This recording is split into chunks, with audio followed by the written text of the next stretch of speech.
નમસ્કાર વિદ્યાર્થી મિત્રો, આજે આપણે ધોરણ 12 ના ચેપ્ટર નંબર 5 ના ચોથા લેક્ચર વિશે ચર્ચા કરીશું. ચેપ્ટરનું નામ છે આનુવંશિકતા અને ભિન્નતાના સિદ્ધાંતો. ગઈકાલના લેક્ચરમાં આપણે શું ચર્ચા કરી ગયા તે એક વખત રિવાઇઝ કરતા નહીં. ગઈકાલના લેક્ચરમાં આપણે એક સંકરણના પ્રયોગ વિશે ચર્ચા કરી ગયા હતા. મેન્ડલે તેને અનુસરીને F1 સંતતિ અને F2 સંતતિ જે મળેલી છે તેના નિવેદનો ની રજૂઆત કરી હતી તે આપણે ચર્ચા કરી રહ્યા હતા. અને પુનેટ સ્ક્વેર પ્રમાણે એક સંકરણના પ્રયોગને કઈ રીતે આપણે દોરવો તેના વિશે આપણે ચર્ચા પૂરી કરી હતી. હવે આજના લેક્ચરમાં આપણે કસોટી સંકરણ અને અપૂર્ણ પ્રભુતા વિશે ચર્ચા કરીશું. હવે આ જે આગળના ટોપિક ચાલુ કરતા પહેલા તમને એક એડવાઇસ આપું છું કે મારા આગળના જે લેક્ચર છે એ એક વખત તમારે નજર ફેરવી લેવા. એક સંકરણનો પ્રયોગ આવડશે તો જ તમને આ કસોટી સંકરણ ખબર પડશે, અપૂર્ણ પ્રભુતા ખબર પડશે. એટલે પહેલાં એક સંકરણનો પ્રયોગ જે આગળના લેક્ચરમાં સમજાવેલ છે તે એક વખત રિવાઇઝ કરી લેવું. બરાબર. હવે આપણે ચાલુ કરી કે મેન્ડલે જે એક સંકરણનો પ્રયોગ કરેલો હતો. હવે તમને ખબર છે કે એક સંકરણનો પ્રયોગ કોના ઉપર કરેલો છે? ઊંચા છોડ અને નીચા છોડ પર. બરાબર. F1 સંતતિ શું મળે છે એ બી તમને ખબર છે કે F1 પેઢીમાં સંતતિ તરીકે બધા જ છોડ કેવા મળે છે? ઊંચા મળે છે. બરાબર. પછી તે જે ઊંચા છોડ મળેલા છે F1 સંતતિમાં તેની સાથે તેના જેવા જ F1 સંતતિમાં મળેલી જે વનસ્પતિ છે તેની સાથે તેને સ્વફલન કરાવ્યું. એટલે F2 પેઢીમાં બે જ પ્રકારના છોડ મળે છે જે બંને પિતૃ જેવા લક્ષણ ધરાવતા જોવા મળે છે. ઊંચા છોડ પણ મળે છે. બરાબર. અહીં તમે દર્શાવેલું છે. અને નીચા છોડ પણ મળે છે. તો આમ તમે જોવા જાવ તો તમને સ્વરૂપ પ્રકાર સ્પષ્ટ દેખાય છે. દેખાય છે અહીંયા? એટલે જ મેં જનીન સ્વરૂપ પહેલા નથી લખેલું. બરાબર. આ તમને સ્વરૂપ પ્રકાર દેખાડેલું છે F1 પેઢીનું અને F2 પેઢીનું, કે જે તમે સ્પષ્ટપણે જોઈ શકો છો નરી આંખે કે વટાણાનું છોડ ઉગેલું છે તો એ વટાણાનું છોડની લંબાઈ કેટલી છે. બરાબર. તેને આધારે તમે એ છોડ ઊંચો છે કે નીચો છે તે તમે ઓળખી શકો. પણ તેનું જનીન સ્વરૂપ શું છે તે તમે સ્પષ્ટપણે કહી ન શકો. બરાબર. કે અહીંયા F1 પેઢીમાં જે ઊંચા છોડ મળેલા છે અને જે પિતૃ છે, પિતૃ તરીકે કઈ લીધેલા છે? ઊંચા છોડ લીધેલા છે. તો આનું જનીન સ્વરૂપ શું છે અને F1 સંતતિમાં મળેલા વટાણાના છોડના જનીન સ્વરૂપો કયા છે એ તમે સમજાવી ન શકો. બરાબર. ખાલી દેખાવ પરથી. એની સાથે સાથે F1 પેઢીમાં જે ઊંચા છોડ મળેલા છે અને F2 પેઢીમાં કેટલા? 3 ઊંચા છોડ મળેલા છે. બરાબર. 3 જેમ 1 એટલે 3 ઊંચા છોડ મળેલા છે. તો F1 પેઢીમાં મળેલા ઊંચા છોડ અને F2 પેઢીમાં મળેલા ઊંચા છોડમાં નું જનીન સ્વરૂપ શું છે એ પણ તમે સ્પષ્ટપણે કહી શકો નહીં. સંકરણના પ્રયોગમાં ખબર છે કે F1 પેઢીમાં જે ઊંચા છોડ મળેલા છે એનું જનીન સ્વરૂપ કેવું છે? વિષમયુગ્મી છે. બરાબર. એવી જ રીતના F2 પેઢીમાં જે 3 ઊંચા છોડ મળેલા છે તેમાં એક જે ઊંચો છોડ મળેલો છે તે શુદ્ધ સંવર્ધિત જાત છે. એટલે કે સેમ ટુ સેમ પિતૃ જેવો જોવા મળે છે. બરાબર. કેવા મળે છે? Capital T capital T. અને બીજા જે ઊંચા છોડ મળે છે તે વિષમયુગ્મી પ્રકારના મળે છે. બરાબર. એટલે કે કેપિટલ T અને સ્મોલ t. બરાબર. આ તો તમને મેન્ડલે સમજાવ્યું છે એટલે તમને ખબર પડી ગઈ. પણ કદાચ તમે પ્રયોગ કરતા હોય અને તમને પિતૃમાંથી F1 સંતતિ મળી, F2 સંતતિ મળી. બરાબર. અને તેના જે પરિણામો મળ્યા એ પરિણામો તમે સ્પષ્ટપણે જોઈ શકો છો. એટલે કે સ્વરૂપ પ્રકાર જોઈ શકો છો. પણ તેનું જનીન સ્વરૂપ તમે ચોક્કસપણે કહી શકો નહીં કે તેનું જનીન સ્વરૂપ એ સંયુગ્મી પ્રકારનું હોઈ શકે. એટલે કે કેપિટલ T હોઈ શકે કે વિષમયુગ્મી પ્રકારનું હોઈ શકે. બરાબર. કેપિટલ T અને સ્મોલ t હોઈ શકે. એ તમે સ્પષ્ટપણે કહી શકો નહીં. એના માટે મેન્ડલે જે F2 સંતતિ જે મળેલી છે યાદ રાખજો. બરાબર. કસોટી સંકરણ કે મેન્ડલે શું કર્યું કે જે F2 પેઢી એક સંકરણના પ્રયોગમાં મળેલી છે એ F2 પેઢીમાં જે ઊંચા છોડ મળેલા છે. બરાબર. અહીંયા તમને કેટલા મળેલા છે? 3 ઊંચા છોડ મળેલા છે. તેને નીચા છોડ સાથે સંકરણ કરાવ્યું. બરાબર, આ યાદ રાખજો. મેન્ડલે શું કર્યું? F2 પેઢીમાં મળે ઊંચા છોડને નીચા છોડ સાથે સંકરણ કરાવ્યું. બરાબર, સંકરણ કરાવ્યું તેને. તો આ કસોટીને શું નામ આપ્યું?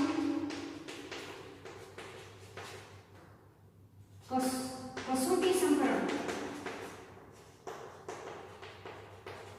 બરાબર, આ સંકરણ, સોરી શું લખાશે? સંકરણ,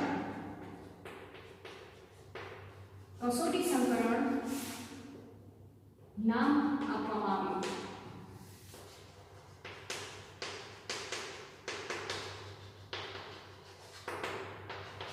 બરાબર, તો મેન્ડલે શું કીધું કે તમે જો પ્રયોગ કરો, અહીંયા તો ઊંચા નીચા છોડ કીધા છે, પણ તમે કોઈ પણ લક્ષણ લઈ લો, જેમ કે તમારી એનસીઈઆરટી બુકમાં જાંબલી પુષ્પ અને સફેદ પુષ્પ ની રચના વિશેની સમજૂતી આપેલી છે કસોટી સંકરણમાં. તો તમે ઊંચા નીચા છોડની જગ્યાએ જાંબલી પુષ્પ અને સફેદ પુષ્પ લઈ લો. બરાબર, અને એનું તમે જ્યારે એક સંકરણનો પ્રયોગ કરો ત્યારે F1 સંતતિ અને F2 સંતતિના સ્વરૂપ પ્રકાર તમને ખબર પડી જાય કે જાંબલી પુષ્પ મળી ગયેલું છે, પણ તેનો જનીન પ્રકાર શું છે. એટલે ખાસ કસોટી સંકરણનો મુખ્ય હેતુ શું છે કે તમને F1 સંતતિ અને F2 સંતતિમાં જે છોડ મળી આવે છે કે જે લક્ષણો મળી આવે છે એ લક્ષણોના સ્વરૂપ પ્રકાર ઉપરથી જો તમારે તેનું જનીન પ્રકાર જાણવું હોય કે જનીન સ્વરૂપ જાણવું હોય તો તમે કસોટી સંકરણ દ્વારા તેનું તમે જનીન સ્વરૂપ કે જનીન પ્રકાર તમે જાણી શકો. બરાબર, તો કઈ રીતે જાણી શકો? જે F1 પેઢીમાં જે લક્ષણો મળેલા છે તે લક્ષણો ધરાવતા છોડને પ્રચ્છન્ન લક્ષણ ધરાવતા, અહીંયા યાદ રાખજો. બરાબર, પ્રભાવી લક્ષણ ધરાવતા છોડનું પ્રચ્છન્ન લક્ષણ ધરાવતા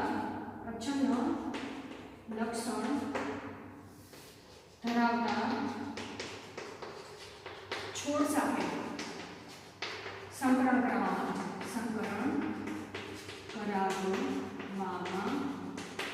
આવે છે.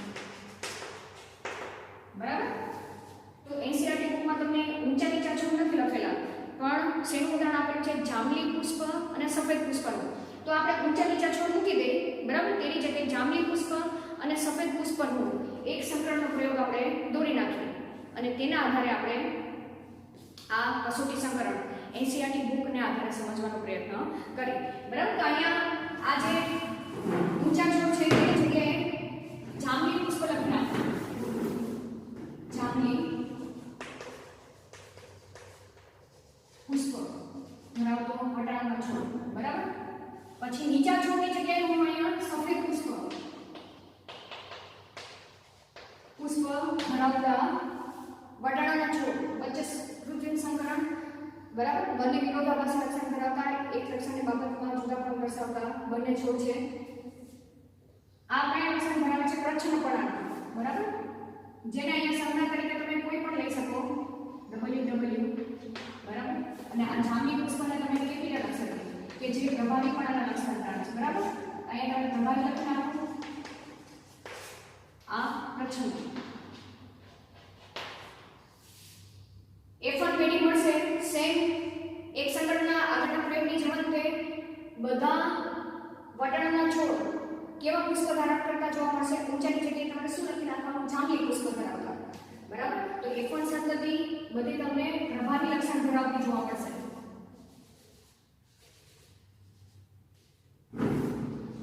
જાંબલી પુષ્પ, જાંબલી પુષ્પ, જાંબલી પુષ્પ, જાંબલી પુષ્પ. બરાબર, સ્વરૂપ પ્રકાર શું હશે? સ્વરૂપ પ્રકાર આપણે લખી નાખ્યું. જનીન પ્રકાર શું હશે? આનો પર તમને ખબર પડી ગયા હશે. બરાબર, પિતૃ આના જેવા લક્ષણ ધરાવતું છે, પણ અહીંયા સમયુગ્મી છે જનીન પ્રકાર.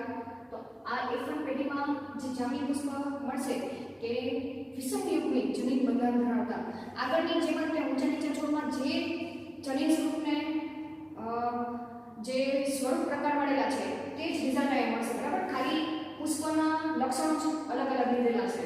અહીંયા લખી શકું capital W small w capital W small w capital W small w capital W small w બરાબર. ઊંચા નીચેની જગ્યાએ અહીં લખી નાખું F1 સંગતિમાં મળેલ જાંબલી પુષ્પ ધરાવતા વટાણાના છોડ કે જેનું જનીન સ્વરૂપ કેવું છે વિષમયુગ્મી તેની સાથે તે જાંબલી પુષ્પ ધરાવતા વિષમયુગ્મી જનીન બંધારણ બરાબર. પુષ્પ સાથે સંકરણ કરાવ્યું સ્વફલન કરાવ્યું રિઝલ્ટ આની જેમ જ મળશે 3:1 બરાબર. 3 ઊંચા છે તો એની જગ્યાએ તમારે રિઝલ્ટ શું મળશે 3 જાંબલી પુષ્પ મળશે ધરાવતા વટાણાના છોડ બરાબર. જાંબલી પુષ્પ જાંબલી પુષ્પ જાંબલી પુષ્પ બરાબર. જનીન સ્વરૂપે તમને લખતા આવડી જશે. આગળની જેમ કે એક જાંબલી પુષ્પ સંપૂર્ણ સંયુક્તની જનીન બંધારણ ધરાવતું બે જાંબલી પુષ્પ કેવા મળશે વિષમયુગ્મી જનીન બંધારણ ધરાવતા એટલે capital W small w capital W small w અને નીચા છોડની જગ્યાએ એક વટાણાનો છોડ F2 પેઢીમાં કેવો મળશે સફેદ પુષ્પ ધરાવતો સફેદ પુષ્પ બરાબર. જેનું જનીન બંધારણ કેવું હશે સંયુગ્મી સ્મોલ w એટલે કે નાના w બરાબર જોવા મળશે. તો અહીંયા જનીન પ્રકાર કેવો મળશે 1:2:1 જ મળશે. ઊંચા નીચા છોડની જેમ તે તમે ઊંચા નીચે એટલે જાંબલી પુષ્પ લીધું નીચા છોડની જગ્યાએ સફેદ પુષ્પ વટાણા લીધું બાકી પરિણામ બધા સરખા જ આવશે. હવે અહીંયા કસોટી સંકલનમાં NCERT બુકમાં તમને જાંબલી પુષ્પ અને સફેદ પુષ્પનું ઉદાહરણ આપેલું છે કસોટી સંકલનમાં બરાબર. તો હવે એ સમજી લો કે તમને F2 પેઢી મળી છે. F2 પેઢીમાં તમને જાંબલી કલરના પુષ્પ મળેલા છે અને એક સફેદ પુષ્પ મળેલું છે. પણ તમને સ્વરૂપ પ્રકાર ખબર છે કે જાંબલી પુષ્પ મળેલું છે પણ તમને જનીન પ્રકાર તેની અંદર શું છે તે તમને ખબર ન હોય ત્યારે કસોટી સંકલન કરવામાં આવે છે. કઈ રીતે કરવામાં આવે છે F2 પેઢીના જે જાંબલી પુષ્પ છે જે મળેલા છે તેનું સંકલન તમે પ્રચ્છન્ન લક્ષણ ધરાવતા સફેદ પુષ્પ સાથે કરાવો ત્યારે શું પરિણામ મળે છે તેના ઉપરથી તમને જે અન્નું જાંબલી પુષ્પનું જનીન સ્વરૂપ તમે જાણી શકો. તો હવે આ જે F2 પેઢી મળેલી છે F2 પેઢીમાં જેટલા જાંબલી પુષ્પ મળેલા છે હવે મને તેનો જનીન સ્વરૂપ પ્રકાર ખબર નથી અને સફેદ પુષ્પ મળેલું છે બરાબર. તો હવે હું કસોટી સંકલન કરીશ. કસોટી સંકલનમાં મેન્ડલે શું કીધેલું છે F2 સંતતિમાં જે પ્રભાવીપણાના લક્ષણો જે છોડમાં મળેલા છે તેનું પ્રચ્છન્ન લક્ષણ ધરાવતા છોડ સાથે સંકરણ કરાવવામાં આવે. તો અહીં F2 પેઢીમાં જાંબલી પુષ્પ મળેલા છે. જાંબલી પુષ્પમાં જનીન પ્રકાર કાં તો સંયુગ્મી હશે અથવા તો વિષમયુગ્મી હશે બંનેમાંથી એક હશે બરાબર. કાં તો કેવો હશે WW કેપિટલ અથવા તો કેપિટલ W સ્મોલ w આ બે પ્રકારમાંથી એક હશે કોઈ પણ બરાબર. પણ કયો છે એ ખબર નથી. તો મેન્ડલના કહેવા પ્રમાણે જાંબલી પુષ્પ અહીંયા મેં તમને કસોટી સંકલનની આકૃતિ દર્શાવેલી છે. જાંબલી પુષ્પ F2 પેઢીનું લીધેલું છે બરાબર. જેનો પ્રભાવી પ્રકારના સ્વરૂપ પ્રકાર ખબર છે કે જાંબલી કલર મને દેખાઈ આવે છે પણ તેનો જનીન પ્રકાર કેવો છે મારા માટે અજ્ઞાત છે બરાબર. તો બેમાંથી એક હશે કાં તો સંયુગ્મી હશે અથવા તો વિષમયુગ્મી બંનેમાંથી કોઈ પણ એક હશે. હવે શું કરવામાં આવે છે કે આ જાંબલી પુષ્પ ધરાવતા વટાણાના છોડને પ્રચ્છન્ન સંયુગ્મી જનીન સ્વરૂપ ધરાવતા સફેદ પુષ્પ સાથે કરવામાં આવે છે બરાબર. એટલે કે સંયુગ્મી જનીન કીધા છે સફેદ પુષ્પ માટે જનીનની જોડ કેવી છે સરખી છે અને તેને આપણે પ્રચ્છન્ન સ્વરૂપે દર્શાવી છે તો તેને કઈ રીતે લખવાની સ્મોલ લેટરમાં લખવાની થશે? ફલનની પ્રક્રિયા પહેલા જન્યુ નિર્માણની પ્રક્રિયા થશે. તો સફેદ છોડ, સફેદ પુષ્પ ધરાવતા બટાટાના છોડમાં કેવા જન્યુ સર્જન થશે? સરખા જન્યુ ઉત્પન્ન થશે, એટલે કે સ્મોલ w. બરાબર. એવી જ રીતના જો આ જાંબલી પુષ્પ, બરાબર, હજી મારી પાસે તેનો જનીન પ્રકાર ખબર છે નહીં, પણ જો કદાચ આ જાંબલી પુષ્પ એ સમયુગ્મી જનીન પ્રકાર ધરાવતું હશે તો તેના જનીન સ્વરૂપ કયા હશે? કેપિટલ W જો હશે તો, બરાબર, આપણે એ રીતે દર્શાવીએ છીએ. તો જનીન બે મળશે, બંને જનીન કેવા હશે? સરખા હશે, કેપિટલ W. હવે સંભાવના પ્રમાણે ફલનની પ્રક્રિયા કોની સાથે થશે? જો આને આપણે માદા તરીકે લીધું હોય અને આને નર તરીકે લીધું હોય, બરાબર, આ બટાટાના છોડને, તો ફલનની પ્રક્રિયા થશે, એટલે કે આ અંડકોષ, આ બંને શુક્રકોષ નરજન્યુ સાથે જોડાશે કોઈ પણ એક સાથે. એવી રીતના આ અંડકોષ એ આ બંને સાથે જોડાશે, બરાબર. તો એનો જનીન પ્રકાર આપણે લખી શકીએ, કેવો બની શકે? એક capital W, small w, capital W, small w, capital W, small w, બરાબર. અને તમને ખબર છે કે પ્રભાવીપણાના લક્ષણ માટે આપણે કયો લેટર પસારેલું છે? કેપિટલ, બરાબર. તો જ્યાં કેપિટલ W આવેલું છે એનો મતલબ શું? કે બધા પુષ્પ કેવા તમને જોવા મળે છે? જાંબલી રંગના જોવા મળે છે. જાંબલી રંગના જોવા મળે છે એટલે કે અહીં પ્રભુતાનો નિયમ મેન્ડલે જે આપેલો છે તે દર્શાવતો જોવા મળશે કે જે જાંબલી રંગમાં એક પ્રભાવી જનીન એવું છે કે જે સફેદ રંગ માટે જવાબદાર જે પ્રચ્છન્ન જનીન છે તેને શું કરે છે? ઢાંકી દે છે, જેને કારણે સફેદ રંગ જોવા મળતો નથી. અને બધા પુષ્પો કેવા જોવા મળે છે? કોઈ એક જ પિતૃ જેવા જોવા મળે છે, બરાબર. એટલે કે F1 સંકરણમાં એક સંકરણમાં જે F1 પેઢી મળતી હતી એ F1 પેઢી કેવી મળતી હતી? બધી જ બે પિતૃમાંથી એક જ પિતૃ જેવા લક્ષણ ધરાવતી. તો આ તમને દેખાય છે? આ જે રિઝલ્ટ છે બધા જ પુષ્પ કેવા જોવા મળ્યા? જાંબલી જોવા મળ્યા. તો આ જે પરિણામ છે એ F1 પેઢી જેવું જ જોવા મળ્યું. દેખાય છે તમને? બધા જ પુષ્પો જાંબલી મળે તો, આવું પરિણામ મળે તો જે અજ્ઞાત પુષ્પ છે એ અજ્ઞાત પુષ્પ સમયુગ્મી પ્રભાવી જનીન ધરાવે છે એમ કહી શકીએ, બરાબર. હવે આ એના ઉપરથી બીજી સંભાવના પણ જોઈ લઈએ કે જો આ જે અજ્ઞાત પુષ્પ છે, બરાબર, કે જે જાંબલી પુષ્પ છે એ દેખાઈ આવે છે પણ જનીન પ્રકાર ખબર નથી, તેનું ફરીથી બીજા પ્રયોગમાં સેમ આ જ રીતે સફેદ પુષ્પ ધરાવતો બટાટાનો છોડ લીધું, બરાબર, અને જે કેવા જનીન ધરાવે છે? સમયુગ્મી પ્રચ્છન્ન જનીન ધરાવે છે. એટલે બંને જનીનો તમે આની જેમ જ છે, સ્મોલ w માં આપણે લખશું, બરાબર. હવે જો આ જાંબલી પુષ્પમાં માટે જવાબદાર જનીન વિષમયુગ્મી પ્રકારનું હશે તો, બરાબર, આપણે કદાચ વિચાર કરીએ કે કદાચ આવું હોય તો, બરાબર, તો જન્યુ કેવા સર્જન થશે? બે પ્રકારના જન્યુ સર્જન થશે, કેપિટલ W ધારણ કરતા અને સ્મોલ w ધારણ કરતા. એવી જ રીતના સફેદ પુષ્પમાંથી બે પ્રકારના જન્યુ એક સરખા ઉત્પન્ન થશે, સ્મોલ w. આ પુષ્પ આને આપણે નર તરીકે લઈએ, આને માદા તરીકે લઈએ, બરાબર.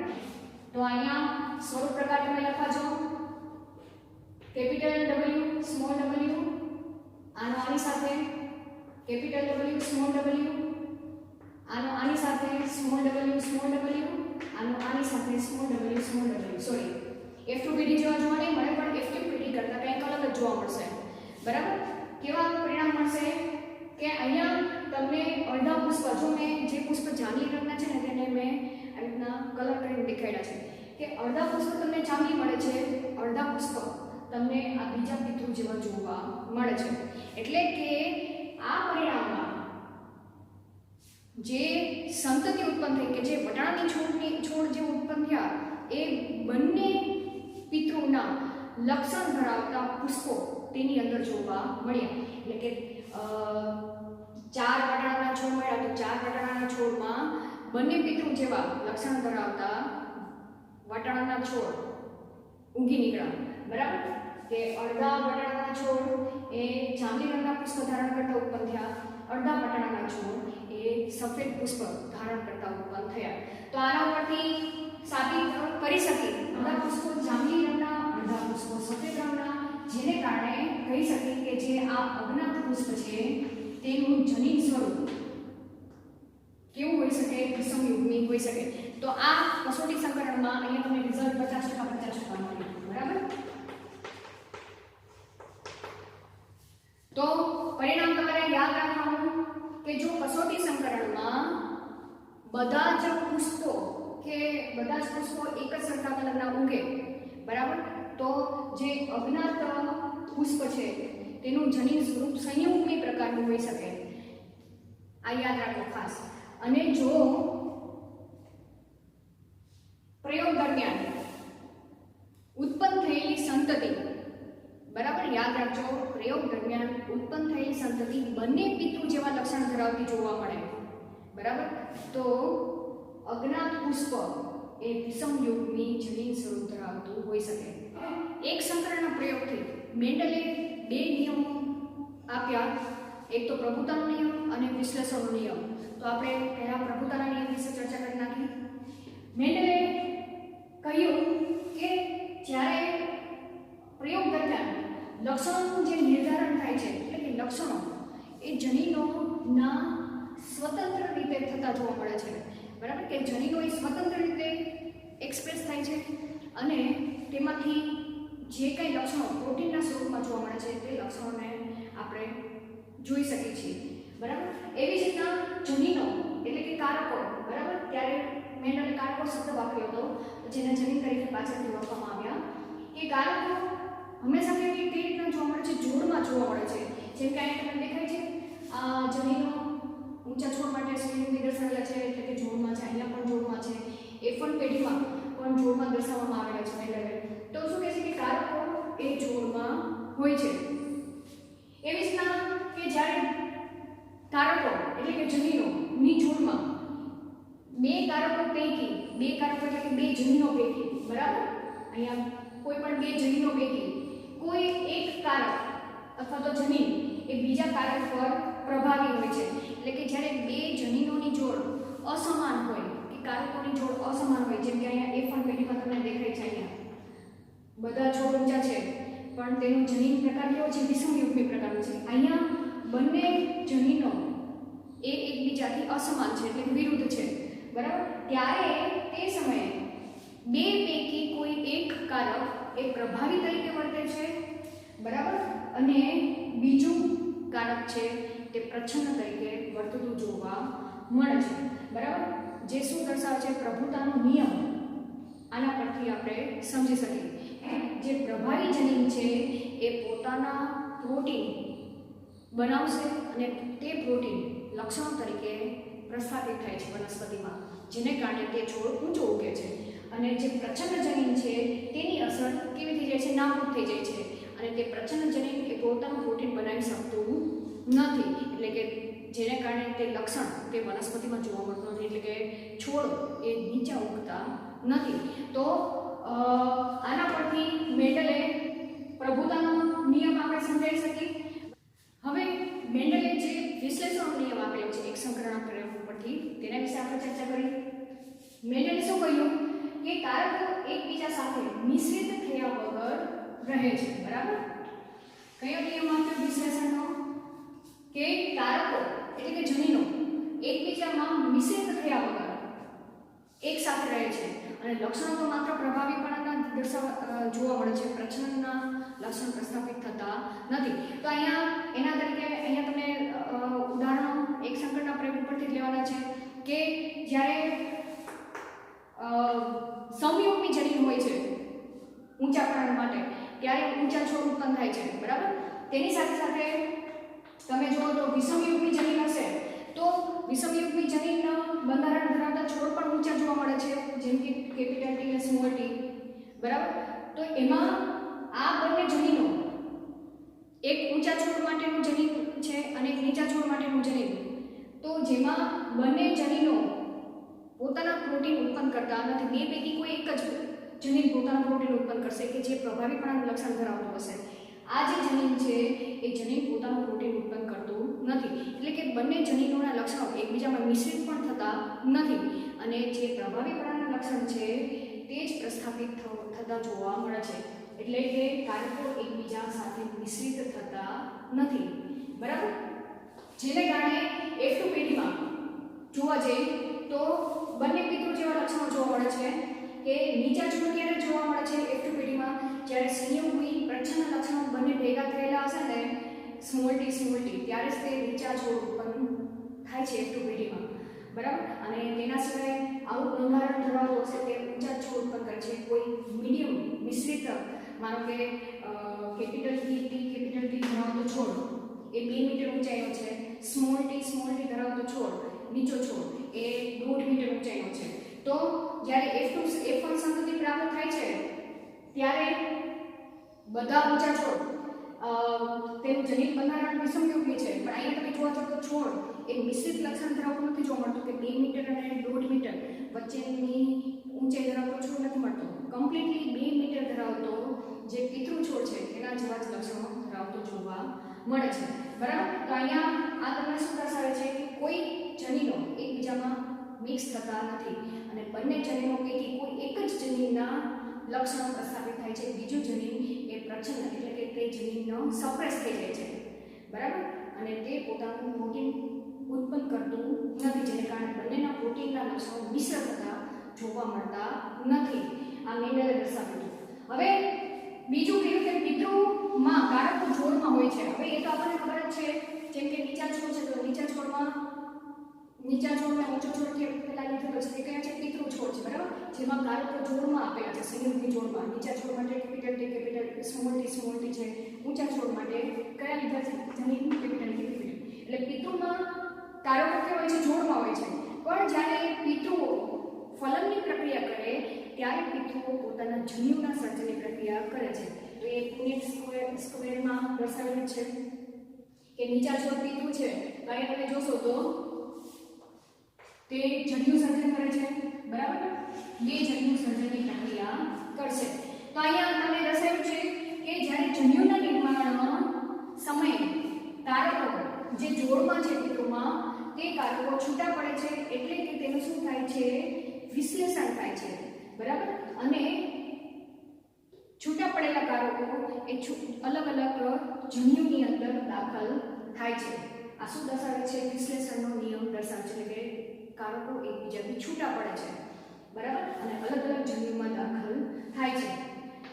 જો સંયુગ્મી કારકો ધરાવતા પિતૃ હોય, જેમ કે નીચા છોડમાં સંયુગ્મી કારક છે. બરાબર. આ પિતૃ છે તો જે જન્યુ ઉત્પન્ન થાય છે, જે કયા 2 જન્યુ ઉત્પન્ન થયા અને તે બંને જન્યુ કેવા હોય છે સરખા હોય છે. બરાબર. અહીંયા લખાયું જન્યુ સરખા ઉત્પન્ન કરે છે. પણ જો વિષમયુગ્મી કારકો ધરાવતા પિતૃ હોય છે, માનો કે F1 પેઢીમાં બધા છોડ કેવા મળ્યા વિષમયુગ્મી પ્રકારના મળ્યા છે. બરાબર. હવે એ જ્યારે ઊંચા છોડ સાથે સંકરણ કરાવે છે તેના જનીનને ત્યારે એ તમને દેખાય છે. બરાબર. જો વિષમયુગ્મી ધરાવતું આ પિતૃ હવે કેવા છે F2 પેઢી માટે. બરાબર. તો તે કેવા જન્યુ ઉત્પન્ન કરે છે 2 અલગ અલગ કારક ધરાવતા જન્યુના સર્જનની પ્રક્રિયા કરે છે. દેખાય છે અહીંયા. બરાબર. આ શું છે જન્યુ. તો આ મેન્ડલે વિશ્લેષણના નિયમો આપેલા છે. 2 નિયમ છે. કારકો એકબીજામાં મિશ્રિત થતા નથી. 2 પૈકી કોઈ એક કારક પ્રભાવી તરીકે વર્તે છે, એક કારક પ્રચ્છન્ન તરીકે વર્તે છે. બરાબર. પિતૃના કારકો હંમેશા જોડમાં જોવા મળે છે. જ્યારે પિતૃઓ પ્રજનનની પ્રક્રિયા કરવાની હોય ત્યારે તેઓ પોતાના જન્યુના સર્જનની પ્રક્રિયા કરે છે અને તે જન્યુમાં એક કારકો દાખલ અલગ અલગ કારકો દાખલ થાય છે. કારકો એકબીજાથી છૂટા પડે છે અને છૂટી પડેલી કારકો એ જુદા જુદા જન્યુમાં દાખલ થાય છે.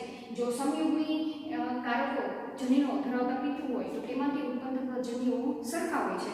વિષમયુગ્મી જનીન બંધારણ ધરાવતા પિતૃ હોય તો તેમાંથી ઉત્પન્ન થતા જન્યુઓ એ અલગ અલગ કારક ધરાવતા જોવા મળે છે. તો અહીં આપણે આ એક સંકરણનો પ્રયોગ પૂરો કર્યો એક સંકરણના પ્રયોગને અંતે મેન્ડલે પ્રભુતાનો તેમજ વિશ્લેષણનો નિયમ આપ્યો.